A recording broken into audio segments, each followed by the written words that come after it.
चालो मित्रों, सबको सुप्रभातम। अगले तास में हम सुनीता विलियम्स के बारे में पढ़ते थे।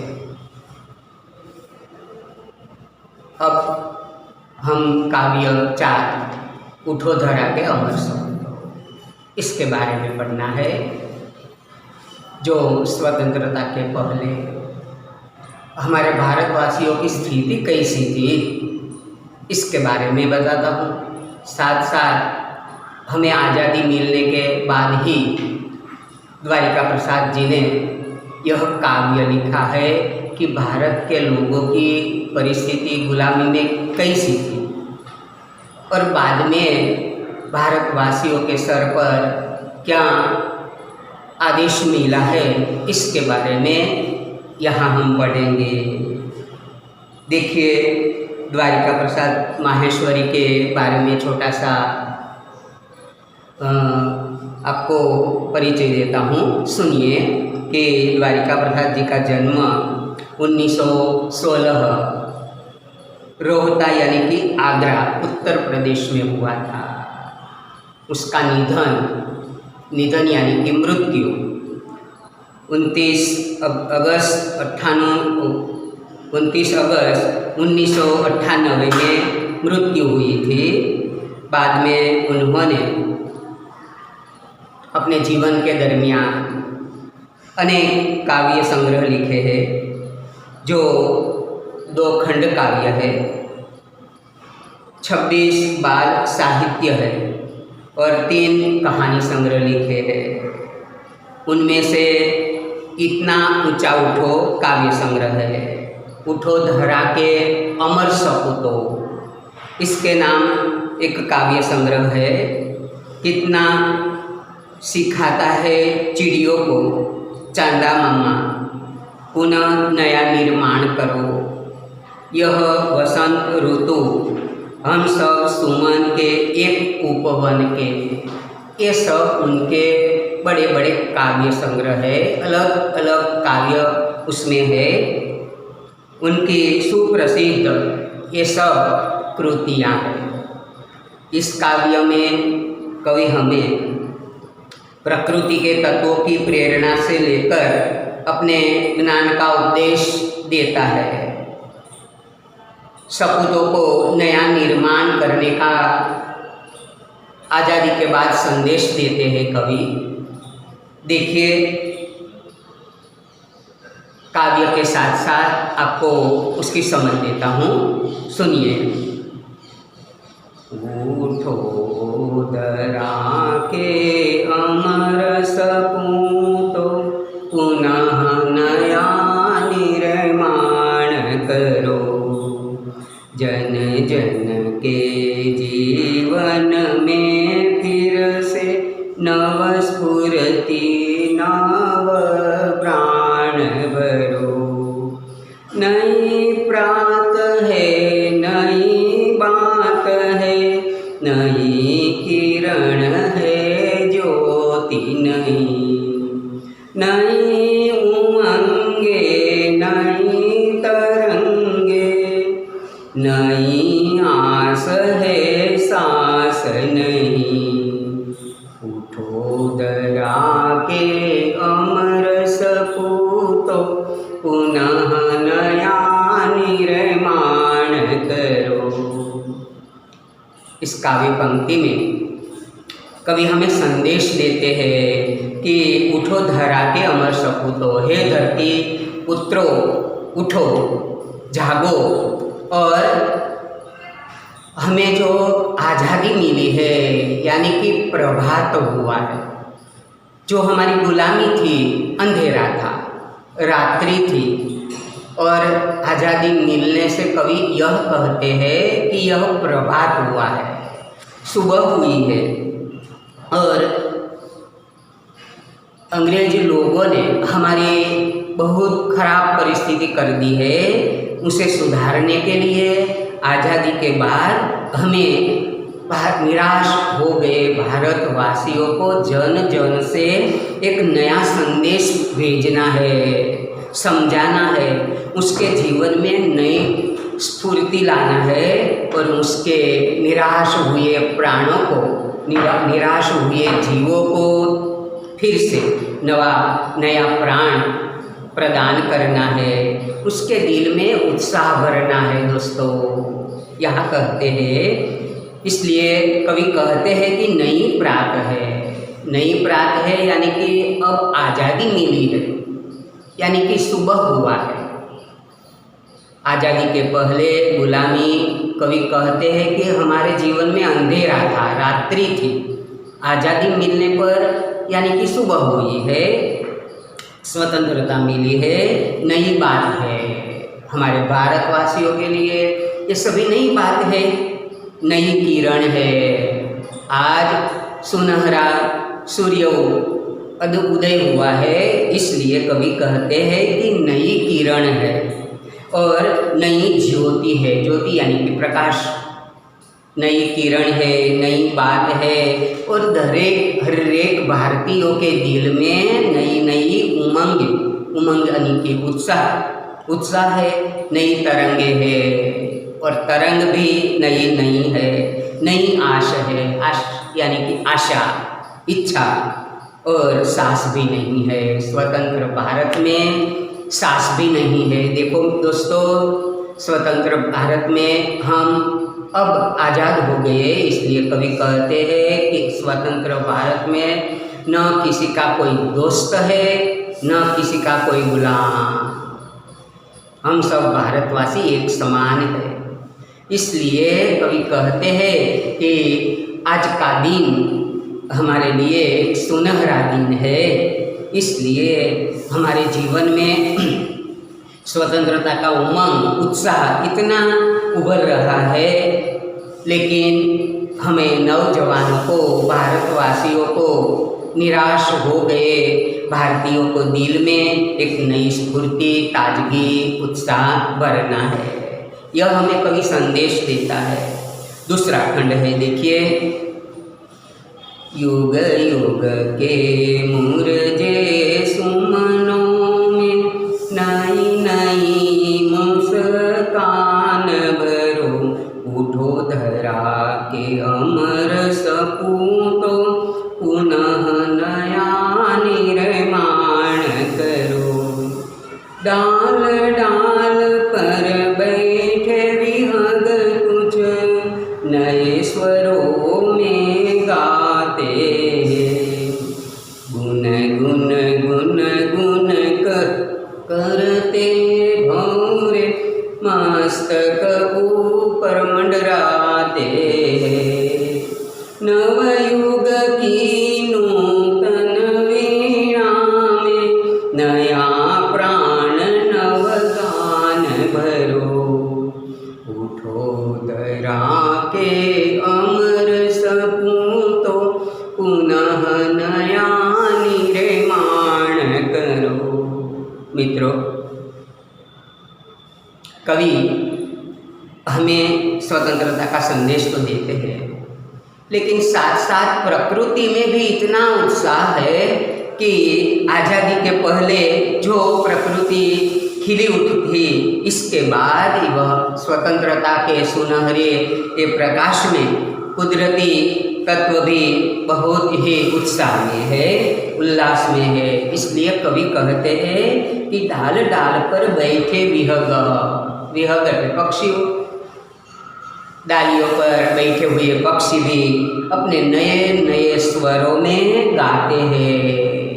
आज़ादी के पहले में जो बंधन में थे, उसका स्वर रुंध हो गया था, लेकिन स्वतंत्रता पाने पर उसके दिल में एक उत्साह जाग उठा है, इसलिए नए स्वरों में वे गाते हैं। गुनगुन करते हुए भंवरे, भंवरे यानी कि भंवरा, एक दूसरे पर, सुमन पर, एक दूसरे फूल पर जाकर वह मस्त होकर मंडराते हैं। एक दूसरे से फूल, एक दूसरे पर फूल पर जाते जाते अपना गाना, अपना गुनगुन करना मंडराते हैं। नवयुग की नूतन वीणा में, दोस्तों कवि ऐसा कहते हैं, नवयुग की तो हमारे भारतवासियों के लिए नया युग है। क्यों? आज़ादी के पहले अंग्रेज वासियों ने, इंग्लैंड वासियों ने हमारे भारतीयों की इतनी परिस्थिति खराब कर दी थी कि जो हम कल्पना भी नहीं कर सकते। भारतवासी उसके सामने ऊंचा मस्तक करके बोल भी नहीं सकते थे, उसके सामने मुंह भी नहीं खोल सकते थे। सारे भारतवासियों ने हमारे भारत पर इतनी सत्ता पेश कर दी थी कि तुम उस भारतवासी ऊंचा मस्तक भी नहीं करते थे। 1757 में से वे आए थे और 1857 में 100 वर्षों तक सारे भारत देश में इंग्लैंड वासियों ने, अंग्रेज वासियों ने सत्ता जमा दी। इतने हद तक कि सारे किसानों की सारी जमीन जायदाद अपनी कर ली थी। अपने ही खेत में काम करने वाले किसान मजदूर होकर ये काम करते थे। जो फसलें आती थी वे अंग्रेज सरकार ले जाते थे। ऐसी परिस्थिति उन्होंने बना दी थी। लेकिन गांधी जी, जवाहरलाल नेहरू, सरदार वल्लभ भाई पटेल, सुभाष चंद्र बोस, दादा भाई नौरोजी, ये सभी नेताओं ने आगे चलकर हमारे देश को आज़ादी दिलाने के लिए कई परिस्थिति निर्माण करके उसे मजबूर कर दिया है। आखिर उसे भारत छोड़ना ही पड़ा। लेकिन हमारे नेताओं ने दुख कष्ट भुगतने में कोई कमी नहीं रही थी। कितनी बार वे लोग जेल में भी गए थे। उन्होंने कितना ही कष्ट उठाया। सारे भारतवासियों को गांव-गांव में, शहर शहर में घूम कर आज़ादी का संदेश सब भारतवासियों को देते थे। जब भारतवासियों को ख्याल आया कि यह सत्ता भुगतने वाले वे हमारे भारतीय नहीं है, दूसरे देशवासी है, तब भारतवासियों को जाग उठे और स्वतंत्रता के पाने के लिए ये सभी नेताओं को साथ सहकार देने लगे। आखिर 1947 के दिन हमारा भारत देश स्वतंत्र हुआ और अंग्रेजों की बेड़ियों से मुक्त हुआ। दोस्तों देखिए, आज हम स्वतंत्र भारत में इतना सुखद विहार करते हैं, तब जब पहला दिन आज़ादी का है तब भारतवासियों ने कितना आनंद उत्साह मनाया होगा, कल्पना कीजिए आप। तो देखिए कितना ही यहाँ बहुत ही सरस कवि द्वारिका प्रसाद जी ने हमें बताया है कि जो प्रकृति अपना आनंद आज़ादी का भुगत पड़ती है तो लोगों ने कितना आनंद मनाया होगा। दूसरा इसके बाद खंड है, देखिए, कली कली खिल रही इधर वह फूल फूल मुस्कुराया है, धरती माँ की आज हो रही नई सुनहरी काया है, नूतन मंगलमय ध्वनियों से गुंजित जग उद्यान करो, उठो धरा के अमर सपूतो पुनः नया निर्माण करो। कवि आगे कहते हैं कि प्रकृति में कैसा उत्साह और भी भर दिया। कली कली खिल रही इधर, बाग बगीचों में, उद्यानों में कली कली खिल रही है, यानी कि दरेक कलियों खिली खिली ने पुष्प समान बनी गई और उसकी खुशबू, उसकी सुगंध चारों ओर फैल गई। सभी कली फूल बनकर मुस्कुराने लगे, हंसने लगे, खिलखिलाने लगे। दोस्तों, धरती माँ की आज हो रही है नई सुनहरी काया। ऐसा लगता था कि सभी कली फूल में विकास होकर और हंसने लगी और साथ साथ धरती माता की काया सुनहरी जैसी कर दी, सुनहरी यानी कि सोनेरी जैसी कर दी। नूतन मंगलमय ध्वनियों से, नूतन मंगलमय इसलिए कवि ने कहा है कि आज़ादी, गुलामी हमारा अंधेरा था, रात्रि थी, लेकिन आज़ादी प्राप्त करने के बाद कवि ने मंगलमय, नूतनमय समय कहा है, मांगलिक प्रसंग कहा है यहाँ उन्होंने, यानी मंगलमय ध्वनियों से गुंजित जग उद्यान करो। आ मंगलमय समय में उद्यान, सभी उद्यान यानी कि बाग बगीचे सभी में फूल खिलकर एक धरती माता की काया को सुनहरी बना दी। कवि कहते हैं कि हे भारतवासी उठो और हमारा भारत का पुनः नया निर्माण करना है। सरस्वती, देखिए आगे इसके बारे में, सरस्वती का पावन मंदिर शुभ संपत्ति तुम्हारी है, तुम में से हर बालक उसका रक्षक और पुजारी है। शत शत दीपक जला ज्ञान के, शत शत दीपक जला ज्ञान के, नवयुग का आह्वान करो। उठो धरा के अमर सपूतो, पुनः नया निर्माण करो। उठो धरा के अमर सपूतो, पुनः नया निर्माण करो। दोस्तों, यहाँ सभी बालकों को कवि हमें अंत में, काव्य के अंत में कहते हैं, देखो सरस्वती का पावन मंदिर, भारत देश में अनेक विद्यालय है जो आप ज्ञान प्राप्त करने अलग अलग पाठशाला में जाते हैं, इसलिए कवि ने कहा है कि सरस्वती का पावन मंदिर, यह भारत देश देवी सरस्वती का पावन मंदिर है। दोस्तों, आप जानते हैं कि सरस्वती विद्या की देवी है, उसके हाथ में वीणा शोभ रही है और सुहावनी भी लगती है। साथ साथ कहते हैं दोस्तों, जो भी स्कूल में आप पढ़ते हैं, पाठशाला में पढ़ते हैं, कि यहाँ कवि ने बताया है कि शुभ संपत्ति तुम्हारी है। विद्या का मंदिर पाठशाला है और पाठशाला में जो भी संपत्ति है तुम्हारी है। दोस्तों, विद्यार्थी मित्रों, छात्रों, तुम्हारी है और उनकी रक्षा करना भी तुम्हारा कर्तव्य है।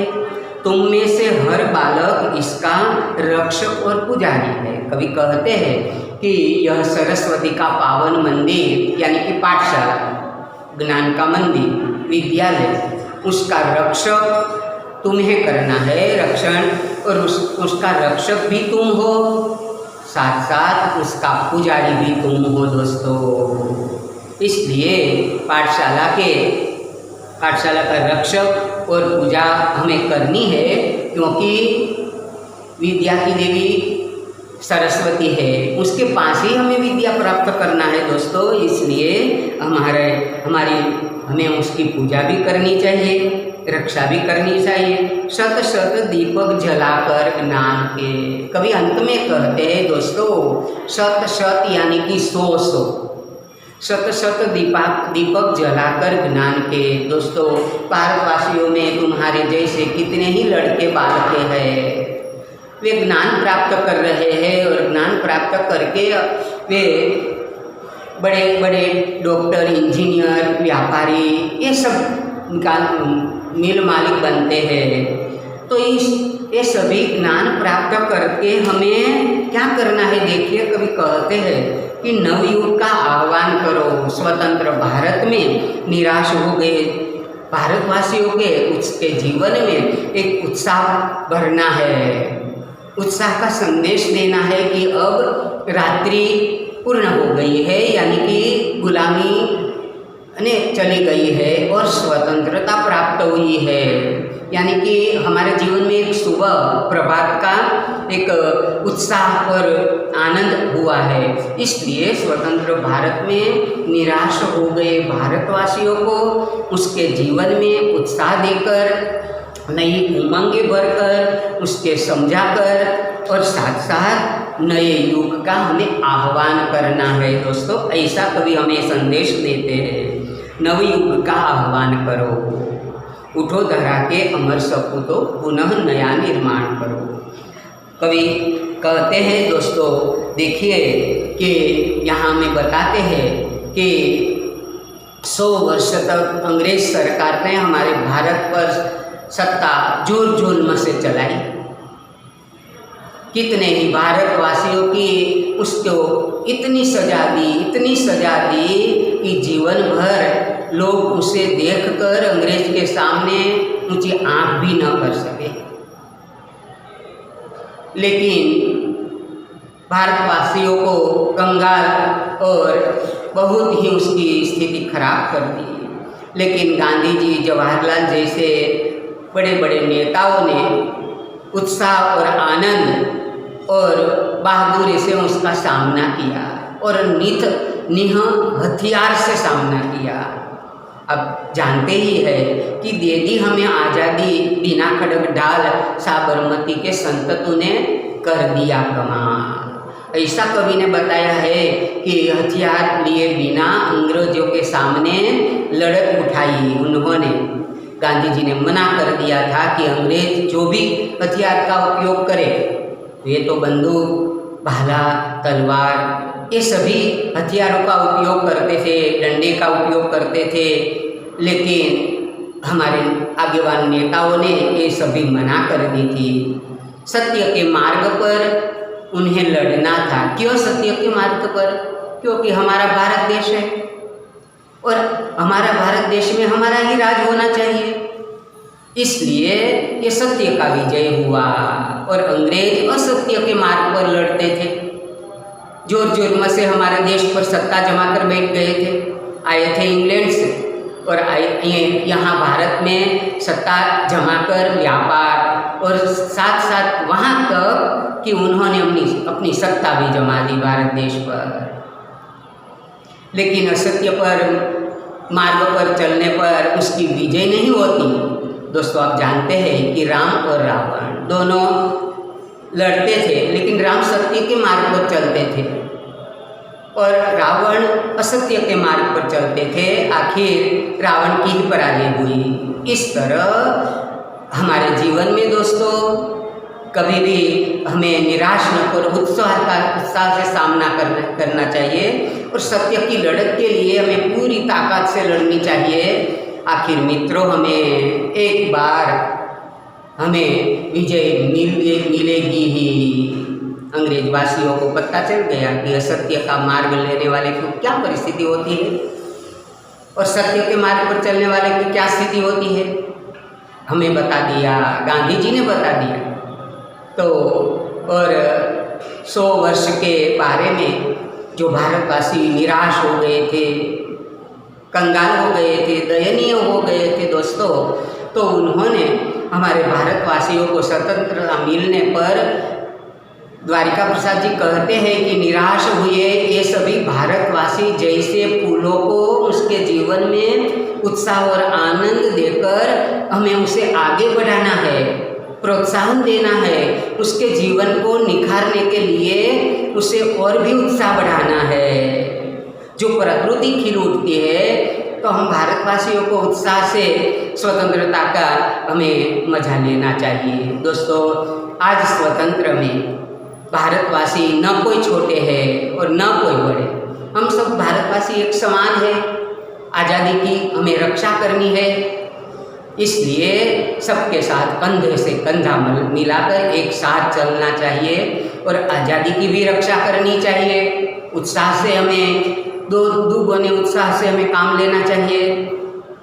इसलिए कवि हमें आज़ादी के बाद जो यह काव्य की रचना की है, दोस्तों आपको इस बारे में ख्याल आ गया कि कवि ने हमें क्या संदेश भारतवासियों को, भारत नवयुवकों को क्या संदेश दिया है।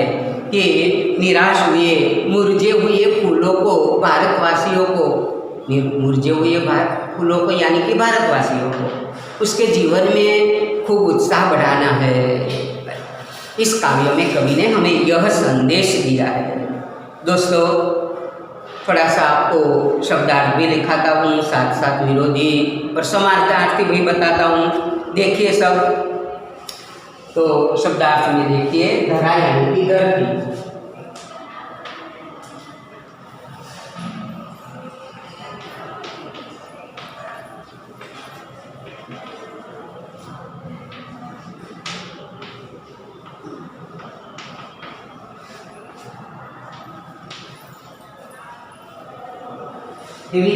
रीते देखियो अंबर, आकाश।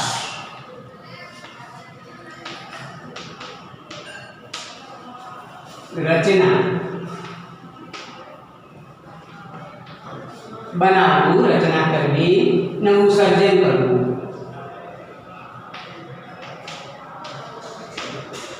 रचना संहार,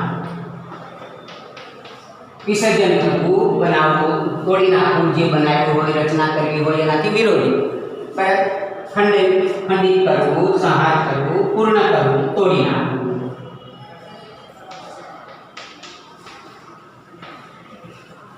इसके बाद देखिए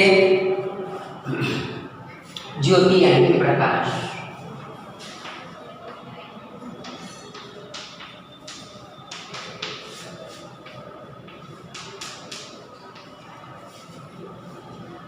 बाद में देखिए मुरझाना यानी कर्मायु।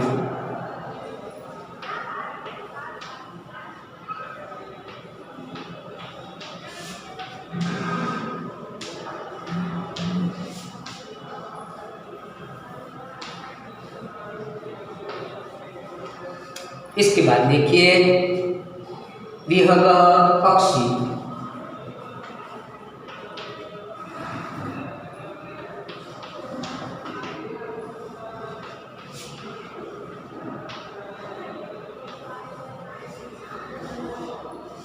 बाद में भंवरा यानी कि भंवरो, नूतन, नव,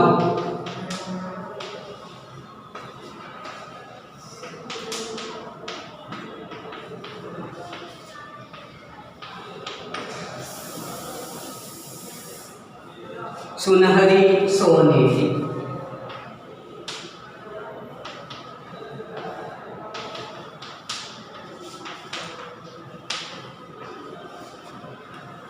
बाद में उद्यान यानी कि बाग, बगीचों।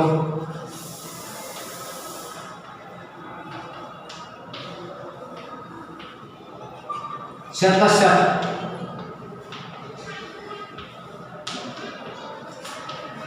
सौ,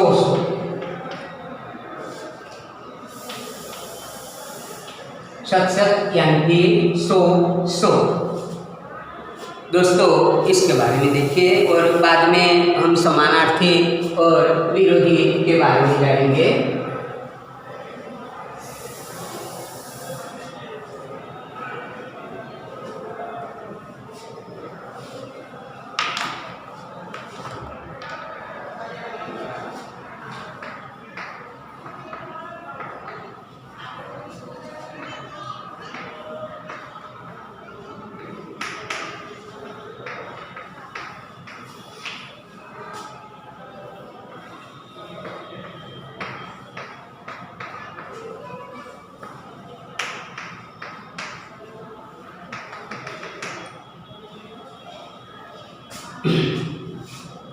देखिए अब जानते ही है धरती का समानार्थी शब्द धरा। धरा थाय, धरणी थाय, पृथ्वी और जमीन भी था। साथ साथ देखिए अंबर यानी कि आकाश।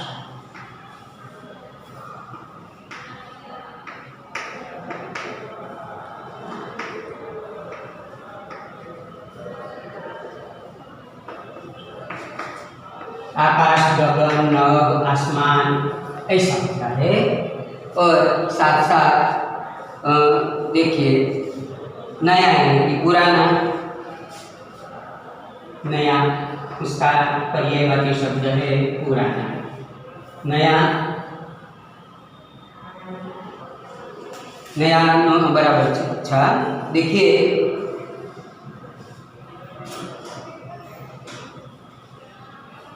नूतन, नया यानी कि नूतन।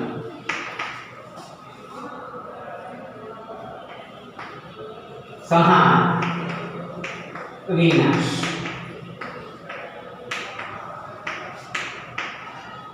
संहार उसका सम्मानार्थी शब्द है विनाश। निर्माण, रचना।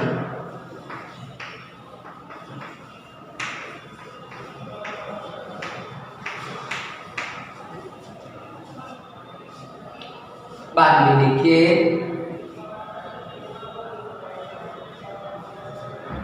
सुमन यानी कि पुष्प, फूल।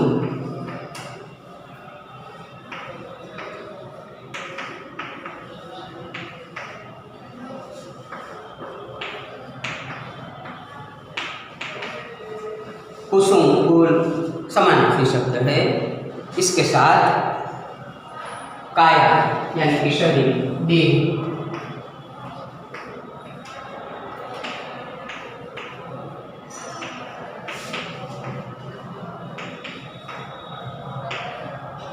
देह थाय, वदन थाय, तीनों एक दूसरे के सम्मानार्थी शब्द है। साथ साथ दीपक यानी कि दिया ऐसा होता है। इसके बाद देखिए विरोधी शब्द में दोस्तों तो धरती का विरोधी शब्द है आकाश। रचना यानी कि उसका विरोधी शब्द है रचना, संहार।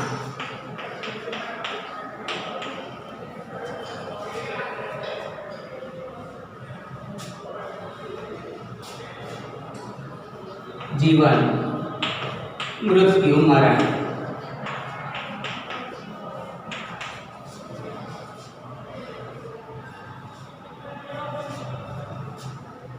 मुरझाना, मुरझाना। और खिलना,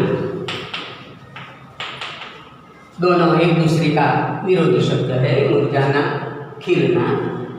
साथ साथ नई, पुरानी, ये सभी एक दूसरे के विरोधी शब्द है दोस्तों। देखिए यहाँ का काव्य पूर्ण होता है। आप गृह कार्य में अपनी कॉपी में काव्य लिखना